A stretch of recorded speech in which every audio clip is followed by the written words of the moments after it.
Issues में भलीकार आऊं आहियां सुभान कोसो। नाज़रीन, रियासत फ़ैसिलो करे छॾियो आहे त सॼे मुल्क में रहंदड़ जेके अफ़गानी आहिनि उन्हनि खे मुल्क नेकाली ॾिनी वेंदी। जेको टाइम ॾिनो वियो हो अफ़गानियुनि खे, उन खां पोइ ख़ासि तौर ते कराची जे अफ़गान बस्ती मां हिन वक़्त ताईं 60% जेके अफ़गानी आहिनि उहे पंहिंजो सामान खणी करे पंहिंजे वतन ॾांहुं रवाना थी विया आहिनि। अञा बि कराची जे उन्हनि इलाइक़नि में जिते ही त मशहूरु इलाइक़ो हुयो अफ़गान बस्ती, उते त लॾपलाण शुरू थी सघी आहे, पर कराची समेत सॼी सिंध जे मुख़्तलिफ़ इलाइक़नि में जेके सुञाणप लिकाए करे अफ़गानी जेके रहंदड़ आहिनि उन्हनि ख़िलाफ़ु अञा ताईं का असराइती कार्रवाई थींदे नज़र न पई अचे। इहो बि वाज़े न आहे त उन्हनि ख़िलाफ़ु कीअं कार्रवाई थींदी, छाकाणि त केतिरनि ई अफ़गानियुनि जेको आहे त नादरा में ॾेई वठी शिनाख़्ती कार्ड ठाहिराए छॾिया आहिनि। छा उहे शिनाख़्ती कार्ड रद्द थींदा, उन्हनि अफ़गाननि ख़िलाफ़ु कॾहिं कार्रवाई शुरू थींदी, इहो हुकूमत ई ॿुधाए सघे थी। पर हिन वक़्तु मजमूई तौर ते उन्हनि इलाइक़नि में अफ़गाननि ख़िलाफ़ु वठ पकड़ आहे। अफ़गानी पाकिस्तान छॾे पंहिंजे मुल्क वञनि पिया। जेके इलाइक़ा उन्हनि जी सुञाणप हुई त भई हीअ अफ़गान बस्ती आहे, हीअ फलाणो इलाइक़ो आहे, पर कराची समेत सॼी सिंध में अञा बि अफ़गानी रहनि पिया। हालत इहा आहे त वॾे अरसे ताईं हिते रहिया, हितां जेको आहे त कमायो, हितां खाधऊं। हालत इहा आहे त उहे जॾहिं वञनि पिया त अफ़गान बस्ती जी जेका सूरत हाल आहे उन में वञण खां पहिरियां उहे जेके पंहिंजा घर आहिनि उहे ड्राहे बिल्डोज़ करे पोइ वञनि पिया। छा सूरत हाल आहे कराची समेत सिंध जे मुख़्तलिफ़ ज़िलनि जो जाइज़ो वठंदासीं त छा अफ़गाननि ख़िलाफ़ु कार्रवाई केतिरे हद ताईं थी आहे, अगरि न थी सघी आहे त उनजा सबब छा आहिनि। इन वारे असांखे स्टूडियो में जॉइन कयो आहे मेहदी बलोच, असांजा रिपोर्टर आहिनि कराची जा, उन्हनि असांखे जॉइन कयो आहे। असगर खानोटी साहिबु आहिनि, असांजा हैदराबाद जा रिपोर्टर आहिनि, उन्हनि असांखे वीडियो लिंक ते जॉइन कयो आहे। परवेज़ अबड़ो साहिबु असांजा जेकाबाद जा रिपोर्टर आहिनि, उन्हनि असांखे वीडियो लिंक ते जॉइन कयो आहे। काज़ी ज़ुल्फ़कार साहिबु नौशरो फ़िरोज़ जा रिपोर्टर आहिनि, उहे असांखे थोरी देरि में जॉइन कंदा। तव्हां सभिनी साथियुनि जी महिरबानी। मेहदी, तव्हां खां शुरूआति कंदुसि। कराची जे अफ़गान बस्ती में तव्हां उते वियो, मुआइनो करे आया आहियो, छा ॾिठो आहे उते? केतिरा जेके अफ़गानी आहिनि उहे पंहिंजा जेके घर ख़ाली करे वञनि पिया, उन समेत मजमूई तौरु कराची जी छा सूरत हाल आहे? वॾी महिरबानी पंहिंजो सुभान भाउ। असल में इहो आहे त लियारी, बिहार कॉलोनी, तव्हांजो क्यामाड़ी, सोराब ॻोठ, सादी टाउन ऐं कराची जा मुख़्तलिफ़ इलाइक़ा, ख़ासि करे जेकी कराची जी उहा सराउंडिंग आहे जिते बाईपास अचनि था। जीअं नादरन बाईपास आहे, सुपर हाईवे आहे, नेशनल हाईवे आहे। नेशनल हाईवे ते जेकॾहिं ॾिसिजे त मेन आहे सोराब ॻोठ। सोराब ॻोठ ते टोटल लॻभॻि अलाए केतिरा अफ़गानी जेके उन्हनि जी पोयां वेठा आहिनि, जेके मुख़्तलिफ़ उन्हनि जा कारोबार आहिनि। पर उन सां गॾोगॾु उन्हनि जा जेके ॿिया स्मगलिंग जूं शयूं आहिनि उहे बि उहे कनि पिया। उन खां अलावा जेकॾहिं हाणे ॾिसिजे त सभिनी जूं नज़रियूं इहे हुयूं त अफ़गान कैम्प। अफ़गान कैम्प जी जेकॾहिं हिन महिल मजमूई सूरत हाल इहा आहे त उते लॻभॻि 5000 जे घर आहिनि ऐं 5000 घरनि मां बग़ैर उन जे त को उते को माण्हू वियो हुजे, उते का पुलिस वई हुजे, उन्हनि हिकिड़ो अल्टीमेटम ॾिनो हुयो। ग्राउंड रियालिटी असांखे इहा ख़बर पई त उन अल्टीमेटम खां पोइ आहिस्ते आहिस्ते उन्हनि अफ़गाननि पाण लॾ पलाण शुरू कई आहे। ऐं उन पाण लॾ पलाण जेकी शुरू कई आहे उन में 5000 घरनि मां लॻभॻि 2500 खां मथे जेको अंग आहे उन्हनि घरनि जो, उहे हितां निकिरी विया आहिनि। पर वॾी बदकिस्मती इहा चइजे जो जिनजी असां महिमान नवाज़ी कईसीं, जंहिंखे असां हिते विहारियोसीं, जंहिंखे असां दिलि में जायूं ॾिनियूंसीं, असां महिमान नवाज़ी जो हिकिड़ो मिसाल क़ाइमु कयोसीं, त न रुॻो अफ़गानी पर स्टेटस ते ॾिसिजे त ॿिया बि इलीगल इमिग्रेंट्स बि हिते आहिनि। पर अफ़गानिस्तान जी जेकॾहिं 45 सालनि खां हिते जेके वेठल माण्हू हुया, उहे जॾहिं वेंदे वेंदे उन्हनि पंहिंजे घरनि जूं छितियूं बि पटे छॾियूं, घरनि जा जेके दर आहिनि उहे बि पटे छॾिया, त जीअं असां जेकॾहिं वञूं था त ॿिए कंहिंजे बि इस्तेमाल में न अचे। पर हिते वॾी तादाद में जेके बेघर हिते सिंधी बि आहिनि, के ग़रीब आहिनि, के ग़रीब गुरबा आहिनि, उहे अचनि था उते मालिकी कोशिशि करे रहण जी कोशिशि कनि था, पर उन्हनि खे छित बि कान्हे। ऐं हिकु त वीचारा ग़रीब आहिनि, उहे या त मन हणी वेहंदा या ॿिए कंहिं तरीक़े सां वेहंदा। त मजमूई उते इहा ई सूरत हाल आहे त हो हिन महिल वञनि त पिया, पर उन जे बावजूदि जेको आहे उते ओड़ी का ख़ासि कार्रवाई न आहे। ही पंहिंजे पाण मुरादो वञनि पिया, उतां उन्हनि जो जेको सामान आहे उहो खपाइनि पिया। एतिरे क़दुरु जो छितियुनि मां सरिया कढी दर कढी बि खपायूं ऐं पोइ हितां इहे वञनि था। ठीकु आहे, ठीकु आहे मेहदी, तव्हां सां गॾु ई रहो। अचां थो तव्हां ॾे त कराची जे ॿिनि इलाइक़नि जी छा सूरत हाल आहे उते। अगरि तव्हांजे बकौल त भई हिकिड़े इलाइक़े में अल्टीमेटम ॾिनो, उन सबबु जेको आहे त उहे लॾपलाण कनि पिया, त मजमूई तौर ते ॿियनि इलाइक़नि में छा अल्टीमेटम पुलिस उनखे न ॾिनो आहे, का वार्निंग न मिलियल आहे, छा मामिलो आहे? मां तव्हां सां अचां थो वापसि। असगर साहिबु तव्हां हाणे ईंदुसि, हैदराबाद जो अगरि पाण ज़िक्र कयूं, हैदराबाद डिवीज़न उन समेत ख़ासि तौर कोटड़ी, जामशोरो, इन इलाइक़नि में वॾी तादाद में जेके अफ़गानी पनाहगीर हुया उन्हनि जा वॾा ॻोठ क़ाइमु थियल आहे। उते छा सूरत हाल आहे? उते लॾपलाण जो सिलसिलो शुरू थी सघियो आहे? अगरि न पिया लॾनि त पुलिस छा उन्हनि ख़िलाफ़ का कार्रवाई कंदे नज़र अचे पई? सुभाणे वॾी महिरबानी तव्हांजी।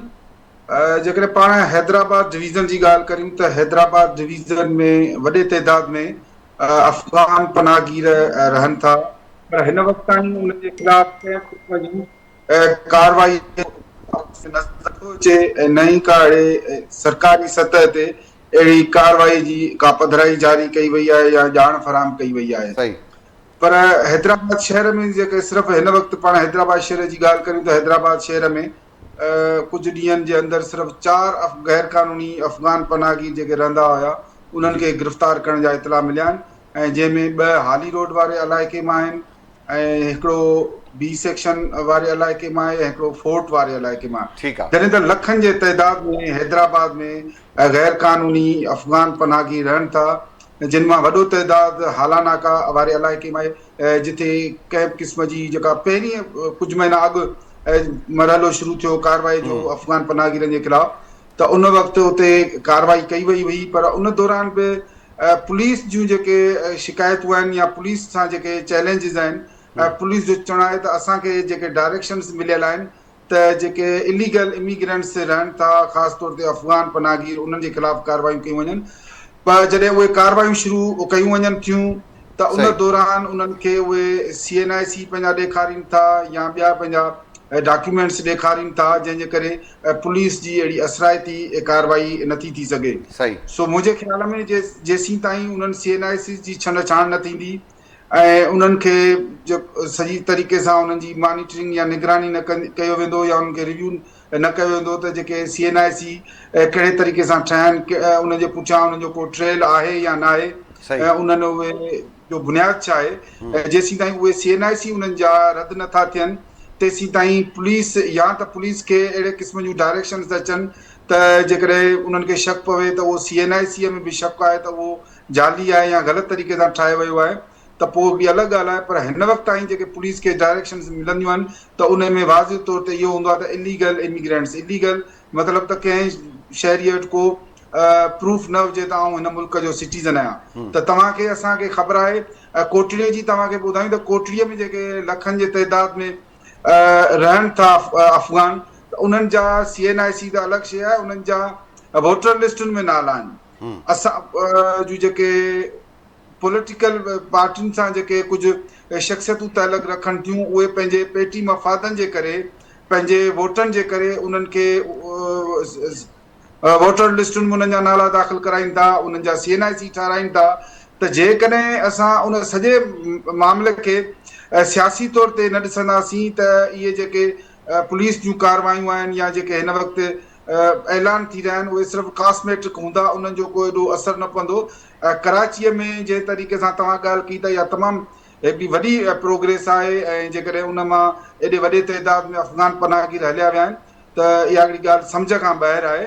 पर हिकिड़ी ॿी बि ॻाल्हि नोट आहे त उते जेका इहा अफ़गान जेको ज़िक्र कयो मां अफ़गान बस्ती जो कयो आहे, जेका बदनाम ज़माना हिकिड़ी अफ़गान बस्ती आहे, अफ़गान बस्ती उहा उन्हनि जे लाइ हिकिड़ी मख़सूस कई वई त उहे उते रहंदा। बिल्कुलु ऐं हमेशह इहो इंटरनेशनल जेको यूनाइटेड नेशंस जो बि लॉ आहे या रूल आहे त कंहिं बि मुल्क में जेकॾहिं इलीगल इमिग्रेंट्स पनाह वठनि था त उन्हनि जे लाइ मख़सूस कैंप्स क़ाइमु कयूं वेंदियूं आहिनि ऐं उन्हनि कैंप्स में रहंदा आहिनि। पर पाण सां त हिते इहो बि थियो आहे त हिते कंहिं क़िस्म जूं जेकॾहिं जेके कैंप्स हुयूं उहे घणो वक़्तु न हलियूं ऐं अफ़गान शहरी आम इलाइक़नि में आम शहरनि सां गॾु रहणु लॻा, जंहिंजे करे उन्हनि जी इदारनि ताईं बिल्कुलु ईअं आहे, इदारनि ते रसाई थी। उन्हनि जेको आहे त इलीगल तरीक़े सां शिनाख़ती कार्ड ठाराए वरिता आहिनि। जीअं तव्हां चओ था त सियासी वोटनि जी लालच में असांजे इलाइक़े जे बोतारनि, सरदारनि, मुख़्तलिफ़ सियासी जमायतनि जे अॻुवाणनि उन्हनि जा जेके वोट लिस्टनि में नाला बि दाख़िल कराए छॾिया आहिनि। असगर साहिबु तव्हांजो आवाज़ु मूं ते सही न पियो अचे, जेसीं तव्हां सां मुंहिंजो राब्तो बहाल थिए मां तव्हां ॾे वापसि अचां थो। तव्हां ॾे ईंदुसि परवेज़ अबड़ो साहिबु। जैकाबाद में हिकिड़ी कैंप क़ाइमु थियल आहे वॾे अर्स तक़रीबन 2023 खां वठी करे जिन अफ़गाननि ख़िलाफ़ वठ पकड़ शुरू थी त कराची हुजे हैदराबाद हुजे मुख़्तलिफ़ इलाइक़नि खां जॾहिं हिनखे पकड़ियो वेंदो त उनखां पोइ आख़िरी जेको स्टेज आहे उन्हनि जो उहो जैकाबाद आहे, उनखां पोइ बलूचिस्तान शुरू थिए थो, उते रहायो वेंदो, उनखां पोइ उन्हनि खे वरी बलूचिस्तान हवाले कयो वेंदो। हिकु त इहो ॿुधाइजो त 2023 खां वठी हिन टाइम ताईं कहिड़ा अंग अखर आहिनि, केतिरा अफ़गानी इन कैंप जैकाबाद वारी कैंप में पहुता ऐं उनखां पोइ उन्हनि खे वरी जेको आहे बलूचिस्तान तरफ़ रवानो कयो वियो। सुभान साहब तव्हांजी वॾी महिरबानी।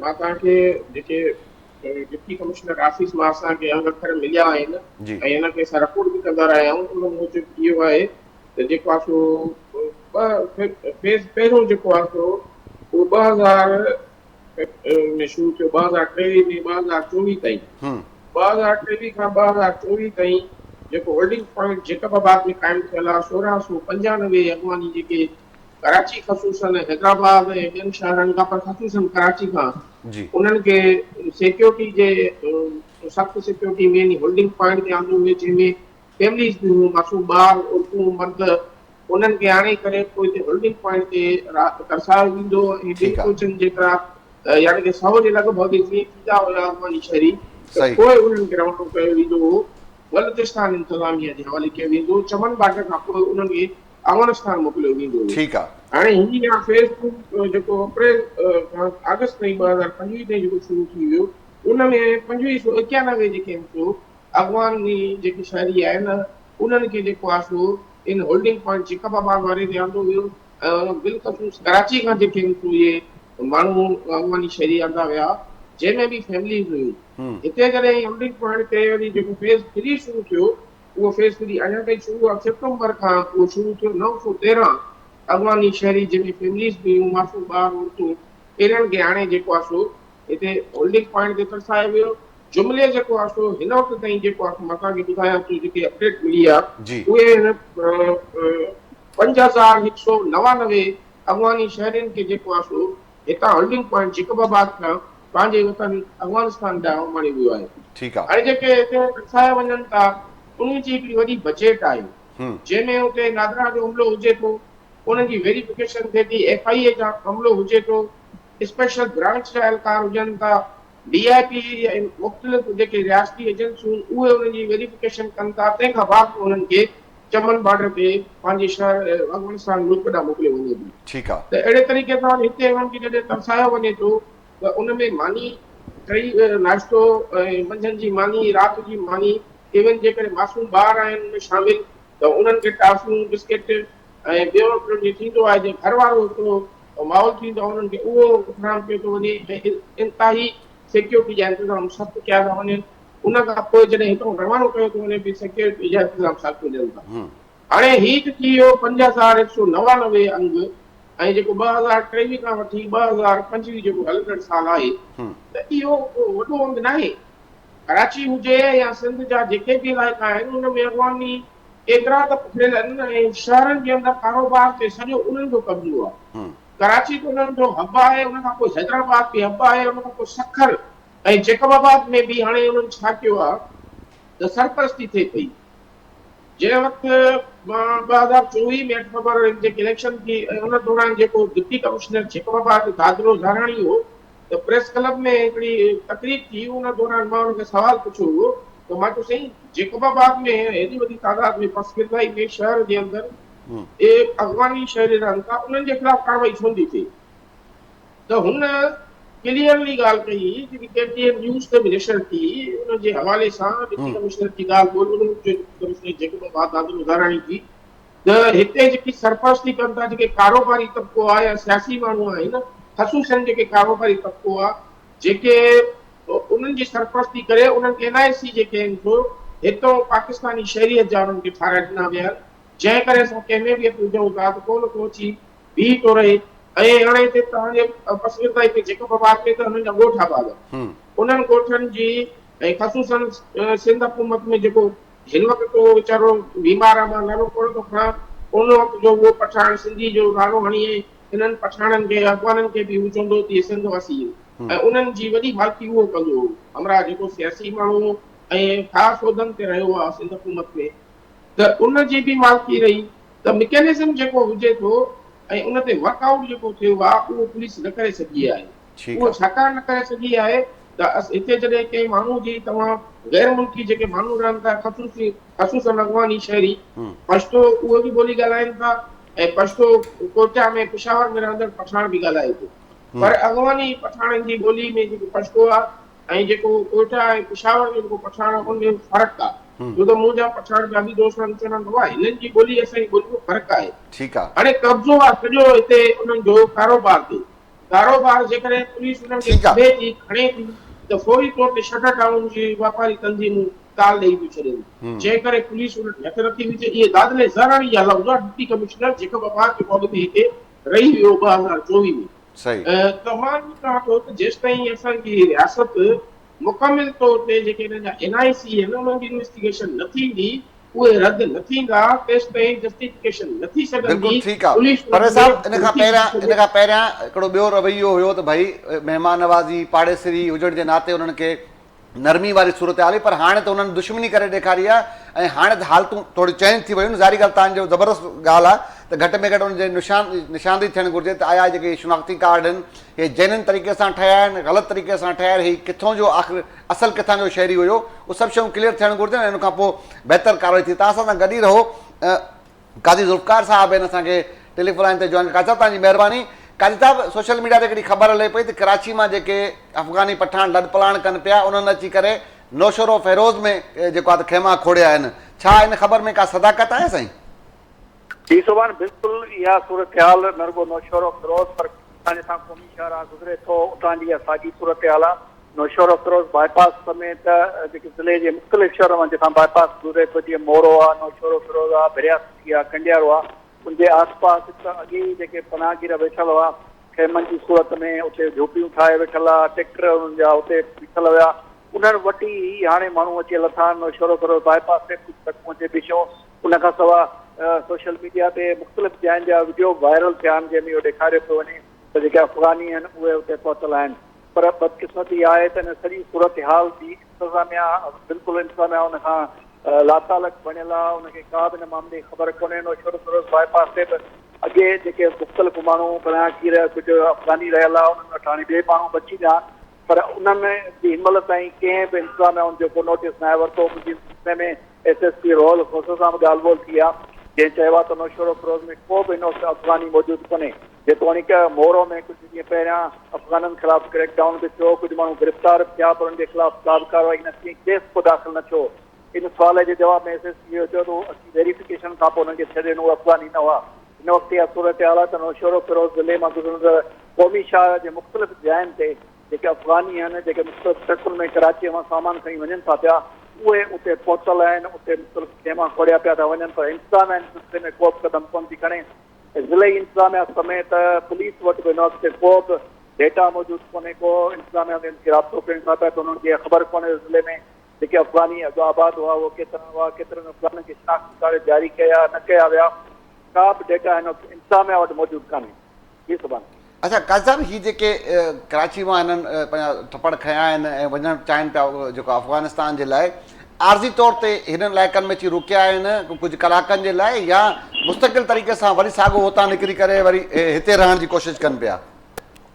मुख़्तलिफ़ जाइनि ते जेके वीडियो पाण खे मिलिया आहिनि या असीं पाण जिन जाइनि ते विया आहियूं त उते ट्रकूं हिकिड़ी ॿिनि जाइनि ते असां बीठल ॾिठियूं आहिनि जंहिंमां कुझु सामान लाथो आहे, पर उते को खेमो हुननि न आयो आहे। पर मुख़्तलिफ़ ॿियनि जाइनि ते जीअं लकड़नि जा हिकिड़ा हुनजा झोपड़ा ठहियल आहिनि, जेके हू चवनि था पिया त पठान आहिनि, पिशावर जा आहिनि, के चमन जा आहिनि, जेके हू चवनि था पिया त असीं चमन जा आहियूं हेॾां जा आहियूं, पर ख़दशो इहो आहे त उन्हनि वटि जेकी फैमिलीज़ अची वयूं आहिनि जेके अंदरि मौजूदु आहिनि, पर जेके उते मौजूदु माण्हू आहिनि जिन ते अॻे हिते सालनि खां खेमा सुतल आहिनि उते, उहे चवनि था पिया त असीं चमन जा आहियूं, को जेको पिशावर जा आहियूं, ॿिए कंहिं जाइ जा आहिनि, पर अफ़गानी जी बाक़ाइदा तौर ते हिन वक़्तु शहर में किथे का बस्ती क़ाइमु न थी आहे, किथे खेमो न लॻो आहे, पर सामान मुख़्तलिफ़ जाइनि ते ज़रूरु ॾिठो वियो आहे।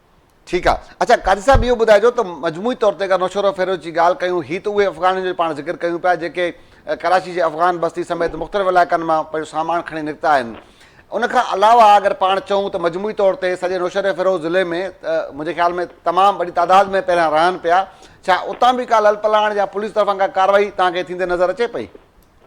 बिल्कुलु सुभाणे का बि कार्रवाई कोन्हे, किथां बि इहा शइ ज़ाहिर न थी आहे त को कंहिं अफ़गानी जे ख़िलाफ़ कार्रवाई थींदी। मूं तव्हांखे पहिरियों ॿुधायो त इन सिलसिले में मूं मुख़्तलिफ़ थाणनि जी जेके पुलिस आहे उन्हनि सां राब्तो कयो। नौशहर फ़िरोज़ जे 5 तालुकनि नौशहर फ़िरोज़, मोरो, कंडियारो, दरियासिटी ऐं मेरापुर जा जेके पुलिस ऑफिसर उन्हनि सां ॻाल्हि ॿोल कई। आख़िर में एसएसपी नौशहर फ़िरोज़ सां ॻाल्हि ॿोल कई त किथे बि का कार्रवाई न रिपोर्ट थी आहे, न ई पुलिस ॿुधाए थी पई त का कार्रवाई थी आहे। एसएसपी चयो आहे त नौशहर फ़िरोज़ ज़िले में को बि अफ़गानी मौजूदु कोन्हे, जंहिंजे करे का बि कार्रवाई असां न कई आहे। ठीकु आहे, ठीकु आहे, वॾी महिरबानी काज़ी ज़ुल्फ़कार साहिबु। हालत इहा आहे मेहदी त हिकिड़ा माण्हू कराची मां सामान खणी निकिता आहिनि, नौशहर फ़िरोज़ में जेके अॻवाट रहनि पिया उन्हनि ख़िलाफ़ त कार्रवाई पुलिस न करे सघी आहे, पर हालत इहा आहे हुर जेके पहुता आहिनि उन्हनि खां बि उतां जी जेके पुलिस इंतिज़ामी आहे उहो बेख़बर आहे। ऐं हद ई आहे त उन इलाइक़े जो जेको एसएसपी आहे उहो चए थो त हिते कोई बि अफ़गानी मौजूदु न आहे। अगरि पंहिंजो ज़िक्र हले पियो, मां तव्हां खां सम्झणु चाहियां पियो, अफ़गान बस्ती तव्हां घुमी आया आहियो, उते लॾपलाण थी, तव्हां अगरि ॿुधायो त भई जेके वञनि था त आख़िर में पंहिंजा टीयर गार्डर बि खयूं पिया वञनि। उनखां अलावा कराची जा कहिड़ा इलाइक़ा आहिनि जिते तव्हां सम्झी सघो था त भई हिन हंधि ते अफ़गानी मौजूदु आहिनि, उन्हनि ख़िलाफ़ कार्रवाई थियणु घुरिजे जेका अञा न थी सघी आहे? सुभाणे भाउ तव्हां इहो पुछो त उहे कहिड़ा इलाइक़ा न आहिनि जिते अफ़गानी न हुजनि। ठीकु आहे, उहो इन लाइ त इहो मां बाक़ाइदा शोर आहियां इन में त उहे लियारी हुजे, उहो मलीर हुजे, उहो सोराब ॻोठ हुजे, उहो डिस्ट्रिक्ट ईस्ट या डिस्ट्रिक्ट क्यामाड़ी जा, डिस्ट्रिक्ट साउथ जा मुख़्तलिफ़ जेके बि कराची जा ज़िला आहिनि उन्हनि में बाक़ाइदा तौर ते हिकिड़ो वॾो अंग आहे अफ़गाननि जो। जेकॾहिं ऑफिशियल फिगर ॾिठी वञे स्टेटस जी त चवनि पिया 30 लख अफ़गानी आहिनि। जेकॾहिं असां पंहिंजो काथो लॻायूं त 30 लख अफ़गानी त सिर्फ़ु कराची में नज़र अची वेंदा। त जीअं हाणे रिसेंटली हे रुॻो 2-2.5 हज़ार घर सिर्फ़ु हिकिड़ी नंढड़ी अफ़गान बस्ती आहे उतां मसे निकिता आहिनि। अञा इन बावजूदि बि 2.5-3 हज़ार घर जेको आहे उहो हिन महिल मौजूदु आहे उते, जेके उहे आस्ते आस्ते लॾपलाण कनि था। ऐं जेकॾहिं ॻाल्हि कजे इन्हनि जी त इन्हनि जो क्राइम रेशो कराची में तमामु घणो रहियो आहे। उन में अॻूणो जेको KPO कराची हुयो उन बि इहा ज़िक्र कयो हुयो त जेके हिते क्राइम में मुलविस आहिनि उहे अफ़गानी आहिनि। ऐं जेकॾहिं ॻाल्हि कजे त न रुॻो क्राइम जेको आहे इन लेवल जो, पर इन लेवल जो क्राइम बि जो सिंध बिल्डिंग कंट्रोल अथॉरिटी जे अॻूणे DG बि इहो KTN न्यूज़ खे मौक़िफ़ ॾिनो हुयो त इलीगल कंस्ट्रक्शन्स में बि अफ़गानी मुलविस आहिनि। ठीकु आहे, इहे थी वियूं 2 ॻाल्हियूं। पर अञा टीं ॻाल्हि इहा आहे त ही अफ़गानी जेके आहिनि इहे ह्यूमन स्मगलिंग में, ह्यूमन ट्रैफिकिंग में बि इन्वॉल्व आहिनि। उहो कीअं त ही मुख़्तलिफ़ ज़रियनि खां इहा ख़बर पई आहे ऐं इहा मुख़्तलिफ़ इदारा बि रिपोर्ट करे चुका हूंदा त ही अफ़गानी जेके आहिनि उहे घटि उमिरि जा ॿार, चाइल्ड लेबर वारा ॿार इहे पैसनि ते वठी ईंदा आहिनि उतां ॻोठां, उन्हनि खे 1-1.5 लख ॾेई करे हू सॼो साल उन्हनि खां हिते होटलनि ते उन्हनि खां मुख़्तलिफ़ जेके आहिनि मज़ूरी में उन्हनि खे इस्तेमालु कंदा आहिनि। ऐं उन्हनि जी उमिरि 5 सालनि खां 15 सालनि जे विच में हूंदी आहे। उन्हनि नंढनि ॿारनि खे ही ह्यूमन ट्रैफिकिंग करे उन्हनि खे इस्तेमालु कंदा आहिनि, चाइल्ड लेबर में इस्तेमालु कंदा आहिनि। इन केस अगरि कार्रवाई हुकूमती सतह ते जेकॾहिं सुस्त रवैयो शिकार आहे, जेकॾहिं पुलिस उन्हनि ते कार्रवाई नथी करे त घटि में घटि उन्हनि जे होटलनि ते वञी चेक करे त उन्हनि जो केमिकल जो खीर उहे हलाइनि पिया, उहे इंसानी जानियूं जेके आहिनि इन केमिकल जे खीर जे करे ज़ाया थियूं थियनि, मुख़्तलिफ़ बीमारियूं थियूं अचनि। ॿियो चाइल्ड लेबर में उन्हनि वटि जेके माण्हू आहिनि हू उन जो वॾो फ़ाइदो था वठनि, भई इहे कम उमिरि घटि उमिरि आहे न जी, ऐं हीअ जेको आहे असां हितां जा आहियूं, ऐं हू इहो चूनो ॾेई करे उनखे छॾे था ॾियनि। ऐं उन सां जीअं मक़ामी थाणा हूंदा आहिनि, पुलिस हूंदी आहे, उहा बि उन्हनि सां साॻिए हंध ते इन्वॉल्व आहे। ऐं आख़िरी ॻाल्हि इहा त न रुॻो अफ़गान बस्ती में इहे रहंदड़ अफ़गानी जेके आहिनि, बाक़ी हिकु सियासी जमात पारां पुश्तपनाही करे उन्हनि खे कार्ड ॾिना विया ऐं मुख़्तलिफ़ जेके इलाइक़ा आहिनि उते उतां जे मक़ामी माण्हुनि बि उन्हनि खे सपोर्ट करे उन्हनि खे जेके NICs ठाराए ॾिनियूं त इहो बहितरु रहंदो त NICs जेके आहिनि उन्हनि जूं वेरीफाई थियनि। नादरा तोड़े जेको आहे डिस्ट्रिक्ट एडमिनिस्ट्रेशन्स ऐं जेके कराची जूं जेके मज़बूत ब्यूरोक्रेसी आहे उहा इन्हनि ते बीह करे प्रॉपर तरीक़े सां हिकिड़ो उन्हनि जूं NIC वेरिफिकेशन कराई वञनि। ऐं ख़दशो इहो बि आहे त हीअ सरकारी इदारनि में किथे न किथे वॾनि उहिदनि ते बि न हुजनि ऐं मुलाज़िम बि न हुजनि। इन जी बि जेको आहे उहो छानबीन थियणु घुरिजे ऐं चेक करणु घुरिजे त किथे ही सरकारी इदारनि में त नौकरियूं कोन वठी विया आहिनि इन्हनि जाली NICs ते, जाली डोमिसाइल्स ते, छो जो इहा इन्हनि जो कारोबार हिते रहियो आहे अहिड़े ब्यूरोक्रेट्स जो जेको उन्हनि इलीगल तरीक़े सां उन्हनि खे डोमिसाइल्स बि माण्हुनि खे ठाहे ॾिना आहिनि। मुमकिन आहे त हिननि सां बि उहो बिल्कुलु इहो तमामु अहम मामिलो आहे। त ज़ाहिरी ॻाल्हि आहे जेके जेको आहे त काज़ी साहब ॿुधाए पियो त भई पुलिस जॾहिं वञे थी कार्रवाई करणु वञे थी त ॾुखियाई थिए थी, तो शिनाख्ती कार्ड खणी ॾेखारनि था ऐं पाण खे हितां जो शहरी साबित करण जी कोशिशि कंदा। असगर साहिबु तव्हां हिंदुस्तान ॾियणु आवाज़ु तव्हांजो ठीकु न पियो अचे, पंहिंजी ॻाल्हि अध में कटिजी वई। असगर साहब, छा मां कोशिशि कई त DIG हैदराबाद साहब असां सां अचनि हा, असांजे प्रोग्राम में, उन खां सम्झी सघूं हा त केतिरनि अफ़गाननि जे ख़िलाफ़ु पुलिस कार्रवाई कई आहे, ऐं जेॾी माण्हू अगरि जाली शनाख़्ती कार्ड ठाराए वरिता आहिनि त उन्हनि जे लाइ इंतिज़ामिया छा पई करे। छा सम्झो था सर, इन पासे कुझु सोचियो पियो वञे त भई जिन माण्हुनि गैर क़ानूनी तरीक़नि सां शनाख़्ती कार्ड ठाराए हितां जी शहरियत हासिल कई आहे, उन्हनि ख़िलाफ़ु का कार्रवाई? पहिरियां त ठीकु आहे, पार्टिसरी हुया, हिकिड़ो कंहिं इंसानियत जे नाते उन्हनि खे रायूं पिया, पर हाणे त दुश्मन थी करे साम्हूं अची विया आहिनि। हाणे छा को हिकु ॿ तबी चैन थी तव्हांखे नज़र अचे पई? सुभाणे ॻाल्हि वरी बि उते ई आहे त पाण वटि मूं जीअं शुरूअ में चयो पिए त इदारा जेके आहिनि, इहो पुलिस जो जेको चवणु आहे या पुलिस जेका कार्रवाई में उनखे चैलेंजिस आहिनि, त इहो फेडरल गवर्नमेंट जो ऐलान आहे, फेडरल गवर्नमेंट उन्हनि जे ख़िलाफ़ कार्रवाई करे थी, त उन हवाले सां फेडरल गवर्नमेंट खे ई पॉलिसी वाज़ करणु घुरिजे ऐं उहा ई करे सघे थी। नंबर ॿियो ॻाल्हि त CNIC जो जेको इशू आहे उहो फेडरल गवर्नमेंट सां लाॻापियल आहे, सूबाई हुकूमत सां लाॻापियल न आहे। सो इन सॼे मामले में वफ़ाक़ी हुकूमत जो वॾो किरदारु आहे त जेकॾहिं उहा संजीदा आहे अफ़गाननि खे नेकाली ॾियण जे लाइ, त उनखे इहे सभु शयूं क्लियरिफाई करणियूं पवंदियूं ऐं उन्हनि CNICs खे जेके ग़लति डॉक्यूमेंट्स जंहिंजो ट्रेल सही न आहे उन्हनि खे कैंसिल करण जो बि अख़्तियार वफ़ाक़ी गवर्नमेंट खे आहे। बाक़ी पुलिस ऐं जेके पंहिंजा ॿिया इदारा आहिनि उन्हनि जी अॻई कारकर्दगी पाण जे अॻियां आहे, उहे सिर्फ़ु लकीर जा फ़क़ीर आहिनि। मतिलबु हुननि खे जेका डायरेक्शन्स मिले थी, बाबा कार्रवाई कयो इलीगल इमिग्रेंट्स जे ख़िलाफ़, कार्रवाई जे लाइ निकिता इलीगल इमिग्रेंट्स जे ख़िलाफ़, उन्हनि खे कंहिं कार्ड ॾेखारियो, कार्ड वेरीफाई थी वियो नादरा जे डिवाइस में जेको खणी घुमनि था, ज़ाहिर आहे हुनखे NIC जे नादरा इशू कयो आहे त उहो हुननि जो डिवाइस वेरीफाई कंदो, पर सुवाल आहे त उहो डिवाइस जेको वेरीफाई करे थो उनजो CNIC जो ट्रेल या फैमिली ट्री बि चेक करणु घुरिजे त उहो किथां ठहियो, कीअं हुनजी फैमिली हिते आबाद थी।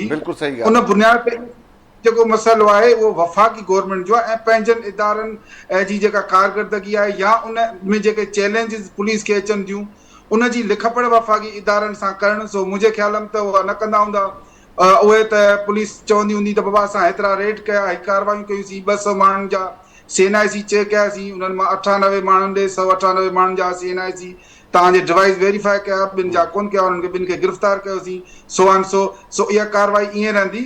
बाक़ी अफ़गान शहरी हिते महदी ॻाल्हि पे कई नौकरियुनि जी मिली वई हूंदी जान, मिली वयूं आहिनि भाईजान, जेके 50 सालनि खां हिन मुल्क में रहनि था उहे CNIC ठाराइनि था। जॾहिं CNIC ठहे थो, वोटर लिस्ट में नालो अचे थो, त बाक़ी कहिड़ी रिक्वायरमेंट घुरिजे थी सरकारी नौकरीअ जे लाइ, ऐं जेको वोट ॾिए थो उहो वोट ते बीह बि सघे थो। कोठीअ मां केतिरा तव्हांजा यूनियन कमेटियुनि जा चेयरमैन आहिनि, काउंसलर आहिनि अफ़गानी।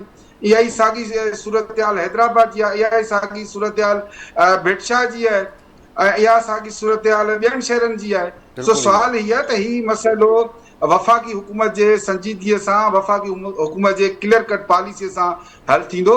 बाक़ी इहे त कुझु अफ़गानी गिरफ़्तार कंदा, कुझु जे ख़िलाफ़ वठ पकड़ थींदी, कुझु वेंदा वरी कुझु वापसि ईंदा, सो इहा अख ॿूट बि हलंदी। ऐं हिन वक़्त ताईं जेका इहा पॉलिसी हली आहे ईअं ई हली आहे, ऐं हिन वक़्तु मुंहिंजे ख़्याल में कुझु फॉरेन पॉलिसीअ में शिफ्ट आयो आहे, उनजे करे वफ़ाक़ी हुकूमत संजीदा थी आहे। जेकॾहिं वरी उन में का उते मथी सतह ते का ॿी पॉलिसी अचे थी त वरी थी सघे थो त उते ई का नरमी अची वञे। सो इहा सूरत हाल आहे। ऐं ॿी जेका सिंध सां वॾो हलंदो आहे त सिंध हमेशह जेको सिंध में मक़बूल नारो रहियो आहे त धारियनि जी आबादगारी नामंज़ूर, त हिननि मामलनि ते धारियनि जी आबादगारी नामंज़ूर, त उन मामले ते सिंध हुकूमत जी या सियासी पार्टियुनि जो जेको हिन वक़्तु किरदारु आहे उहो बि वॾो सवालिया निशान आहे त उहे हिन वक़्तु किथे आहिनि।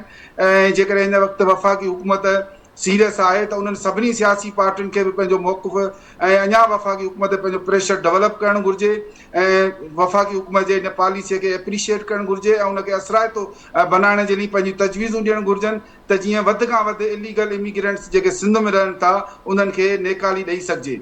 बाक़ी अदरवाइज़ त मुंहिंजे ख़्याल में इहा पॉलिसी ईअं ई रहंदी ऐं कार्रवायूं ईअं ई नाले मातर रहंदियूं। ठीकु आहे, बिल्कुलु सही ॻाल्हि आहे तव्हांजी, वज़नाती ॻाल्हि आहे त इहे अगरि ईअं रहियो त नाले मातर ई कार्रवाई रहंदियूं। पर साहिबु तव्हां ॾे ईंदुसि, ॿुधाए पियो काज़ी ज़ुल्फ़कार साहिब त कराची मां जन पंहिंजा लॾ खयां ऐं अची करे नौशरो फ़िरोज़ में पंहिंजो जेको आहे त लॾ रखी करे उते वेही रहिया आहिनि। उतां जो जेको SSP आहे उहो बेख़बर आहे, उहो चए थो त अफ़गानी को आहे ई न, सोशल मीडिया ते भरमार लॻी पई आहे, वीडियोज़ अचनि पियूं, अॼु पाण पंहिंजे टीवी प्रोग्राम में वेही करे डिस्कस कयूं पिया, पर हालत इहा आहे त तव्हांजो सूबेदार जेको SSP साहिबु आहे उहो इन सॼे मामले खां बेख़बर आहे। मां सम्झी सघां थो अगरि कराची मां लॾ खणी नौशहरो फ़िरोज़ में उन्हनि माण्हू पिया सामान रखी छॾिया त जैकाबाद वारी होल्डिंग कैंप में किथां पहुचंदा। पर वरी बि हिकु भेरो तव्हां खां सम्झण जी कोशिशि कंदुसि, ॿुधाइजो त हिन कुझु ॾींहंनि में जॾहिं मां थोरी तेज़ी आई आहे, अफ़गान हुकूमत अॻराई कई, उनखां पोइ उनखे जवाबु मिलियो, इन विच में जेका लॾ प्लाण थिया, जैकाबाद को एॾो परे कोन्हे, घणा माण्हू होल्डिंग कैंप ते पहुता आहिनि? मां तव्हांखे जीअं ॿुधायो सुभाणे साहिबु, जेको आहे हिन वक़्तु ताईं जेके टे फेज़ हले पियो उनमें टोटल जुमिले जेको हुनजो हाणे हिते ॾिसो जेको होल्डिंग पॉइंट आहे जेको कराची उन ते मां सम्झां थो 2023 खां 2025 ताईं उन ते करोड़ों रुपया ख़र्च थी चुका आहिनि, सिंध हुकूमत जा या वफ़ाक़ी हुकूमत जा। ज़ाहिर आहे वफ़ाक़ी हुकूमत जो फैसलो आहे, वफ़ाक़ी हुकूमत इन्हनि खे बजट ॾींदी हूंदी, पर ज़ाहिर आहे सिंध हुकूमत बि इन्हनि में बजट में आहे। हाणे करोड़ों रुपया ख़र्च थियनि था, उन बावजूदि 5199 तव्हां जेके जोगवानी हिते कैंप में आंदा होल्डिंग पॉइंट ते ऐं उन्हनि खे तव्हां पंहिंजे वतन मोकिले छॾियो। पर हाणे हिनखे वधीक तेज़ी अचणु घुरिजे। पहिरीं ॻाल्हि त जैकाबाद मां को हिकिड़ो या ॿ माण्हू बि गिरफ़्तार न थी सघियो आहे, त छा हितां जी इंतज़ामिया बेख़बर आहे?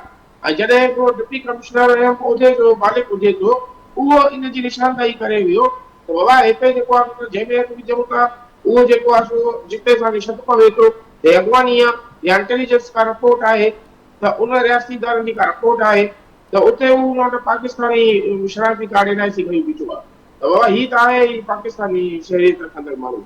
हाणे जेसि ताईं हिन जी छंडछाड़ न थींदी, इनखे चङे नमूने सां वफ़ाक़ी सरकार कोन ॾिसंदी ऐं इन जे लाइ के ख़ासि असराइता उपाउ कोन वरिता वेंदा, तेसि ताईं अॻवानी असांजे हिन मां त निकिरी नथा सघनि।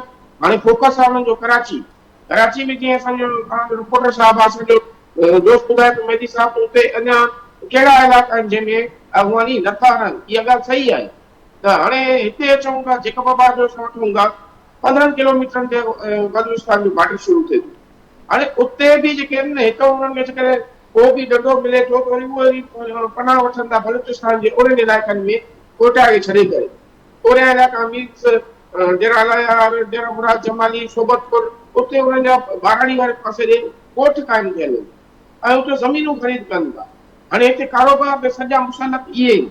हाणे हिन वक़्तु जेको होल्डिंग पॉइंट में उहे 7 अॻवानी मौजूदु आहिनि, जेके असिस्टेंट कमिश्नर सां DC सां मुंहिंजी ॻाल्हि थी आहे, उनमें 7 अॻवानी मौजूदु आहिनि ऐं जीअं उहो ॿिया अॻवानी हिते पहुचंदा उन्हनि खे हिकिड़ी खेप जी सूरत में चमन बॉर्डर ते हितां पुॼाए वेंदो, बलूचिस्तान इंतज़ामिया जे हवाले कयो वेंदो, हुकूमत जे हवाले कयो वेंदो, उतां उन्हनि खे जेको आहे पंहिंजे वतन माणे वेंदो।